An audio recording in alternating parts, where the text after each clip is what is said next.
Hola, ¿qué tal amigos y amigas? ¿Cómo están? Bienvenidos y bienvenidas una vez más aquí al canal, en donde estamos haciendo el año bíblico basado en las promesas que encontramos en la Escritura.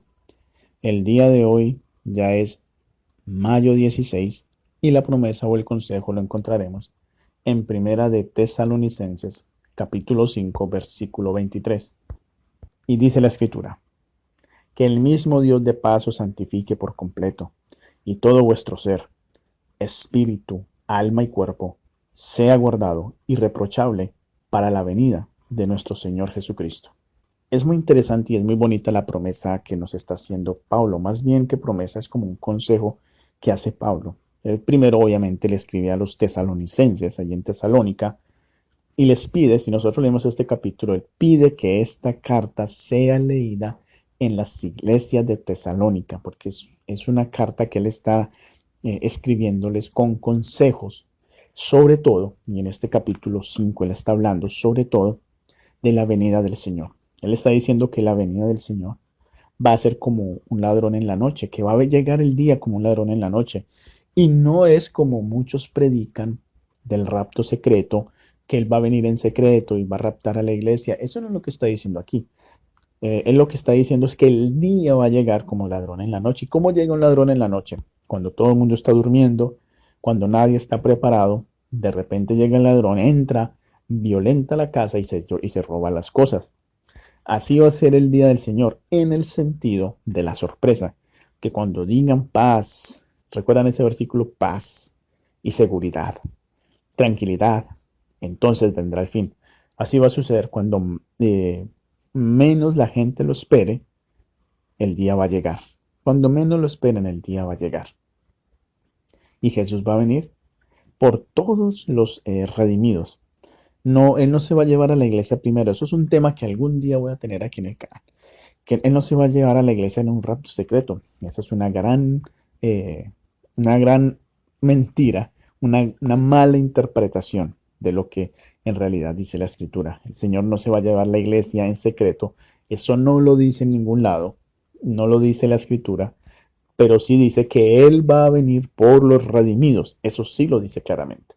Va a venir por aquellos que creyeron en Él. Así que este pasaje que estamos leyendo, este consejo, está en ese contexto. Y luego Pablo, entonces mismo Pablo le dice a los de Tesalónica, porque los de Tesalónica eran similar a los de Berea. Los bereanos y los tesalonicenses eran muy similares. Ellos estudiaban mucho la Biblia y entonces probaban a los apóstoles, a los discípulos y a cualquier predicador los probaban con la Biblia, a ver si estaban diciendo la verdad o no. Y la Biblia de ellos, ¿cuál era? La Biblia de ellos era lo que nosotros conocemos como el Antiguo Testamento, que en realidad en hebreo la palabra Antiguo Testamento eso no existe. El nombre de la Biblia eran los escritos hebreos, la Tanakh. La Tanakh que sí, se compone de lo que es la Torá, los profetas y los escritos. Esa era la Tanakh, esa era la Biblia de ellos, los escritos hebreos, y luego aparecieron los escritos de los apóstoles. Pero nunca hubo una distinción entre Antiguo Testamento y Nuevo Testamento. Eso fue inventado por los latinos, por los romanos, por los de Occidente. Y fue inventado para hacer una distinción en lo que ellos creían era el antiguo pacto y el nuevo pacto, haciendo como esa diferencia entre judíos y cristianos. Y con eso se creó, eso lo he explicado anteriormente, la teología antisemita, es decir, la teología que odiaba a los judíos e hicieron la separación entre cristianos y judíos, cuando en la Biblia nunca se habla de eso, cuando en el Nuevo Testamento, como lo conocemos nosotros, en los escritos de los apóstoles, nunca se hizo esa distinción entre judíos y cristianos. Es más, los cristianos, el 80-90% de la iglesia cristiana, eran judíos que aceptaron al Mesías, que aceptaron a Jesús como el Mesías, pero eran judíos. Y los gentiles que se fueron añadiendo a la iglesia aceptaban las enseñanzas judías más a Jesús como el Mesías, porque los discípulos, Pedro, Juan, Santiago, todos ellos, eh, Andrés, Felipe, Mateo, Y los que no eran discípulos, como Lucas, como Marcos, como el mismo Santiago, el hermano de Jesús, que no fue discípulo de Jesús como tal, contado entre los 12, pero hacía parte de ese grupo. Podríamos hablar que hacía parte de los 70 o de los 120. Él hacía parte de ese grupo porque al final él aceptó que Jesús era el Mesías. Ellos eran judíos y enseñaban, tenían todas las enseñanzas de los judíos, mas no judaizaban, que es diferente. Ellos entendieron que la circuncisión que era en Abraham, la circuncisión ya no era algo físico, sino que era algo espiritual. Todo aquel que aceptaba a Jesús como el Mesías era circundado espiritualmente, porque la circuncisión era más que una marca espiritual en aquel tiempo, era una marca física para demostrar que eran hijos de Abraham. Entonces, tú eras circundado, eras hijo de Abraham. Si no eras circundado, pues no eras hijo de Abraham. Ahora la circuncisión es del corazón a través de Jesús para seguir diciendo que somos hijos de Abraham, porque Abraham tuvo 3 hijos. Tuvo a Ismael, que son los árabes, tuvo a Isaac, que son los hebreos o judíos, y tuvo a los cristianos. Y los cristianos somos los hijos espirituales. Y usamos la palabra cristianos para simplemente hacer como una distinción entre los que aceptamos a Jesús y los que no han aceptado a Jesús, que son los judíos. Simplemente se hace, bíblicamente, se hace esa distinción, pero les recuerdo que cuando se hizo la distinción en la iglesia de los padres de la iglesia, como se llama, en la patrística, como se dice, los padres de la iglesia, se hizo la distinción, pero fue por el antisemitismo, es decir, por el odio a los judíos cuando se hizo esa separación.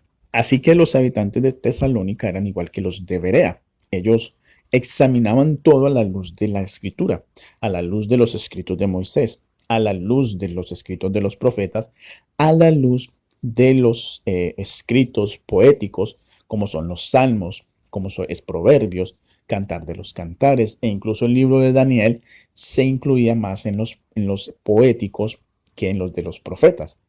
Porque el libro de Daniel es algo muy especial. Es muy diferente a los otros libros de los profetas. Así que ellos todo lo constataban y decían, ok, si Pablo está predicando, vamos a ver si Pablo está predicando de acuerdo a lo que dice Moisés. Porque no sé si recuerdan que Isaías 8, creo que es el versículo 20, si no estoy mal, dice, a la ley y al testimonio, si no dijeran conforme a esto es porque no les ha amanecido. Ese versículo le enseñaba a los judíos que todo tenía que ser constatado a la ley y al testimonio. Y a la ley ellos lo consideraban la Torá, los escritos de Moisés, y el testimonio se consideraba los escritos de los profetas. Así que cualquier persona que fuera a hablar de temas espirituales tenía que ir de acuerdo a la Torá. Por eso lo que eran los fariseos tomaron tanto en consideración la tradición oral, porque la tradición oral se basaba en los escritos de Moisés y la tradición oral fue lo que se conoció como la Mishnah. Y luego los rabinos comenzaron a hacer el Talmud, que era como un comentario bíblico, por ponerlo en ese tono, un comentario bíblico del Antiguo Testamento. Todo era constatado, si todo armonizaba con los escritos de Moisés, es que estaba bien.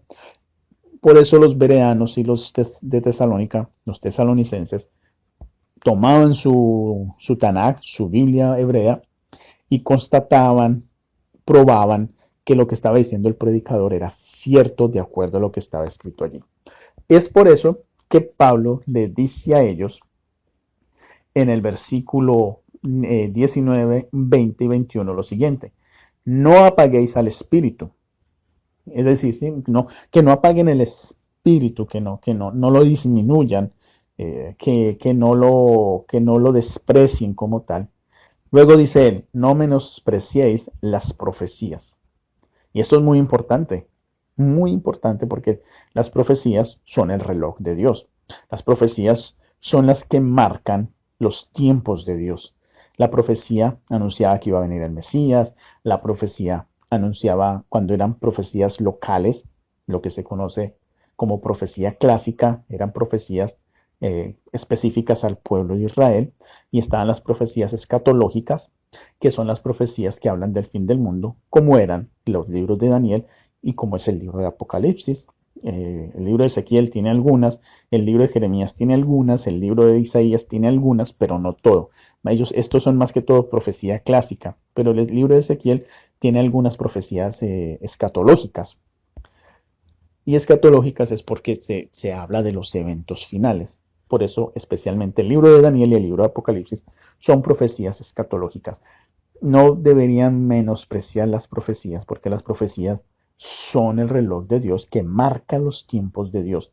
Y los tiempos de Dios son perfectos. Por ejemplo, el libro de Daniel habla de que iba después de Babilonia, en el reloj de Dios iba a aparecer Medo-Persia, en el reloj de Dios iba a aparecer Grecia y después iba a aparecer Roma, y esa Roma se iba a mezclar con el barro.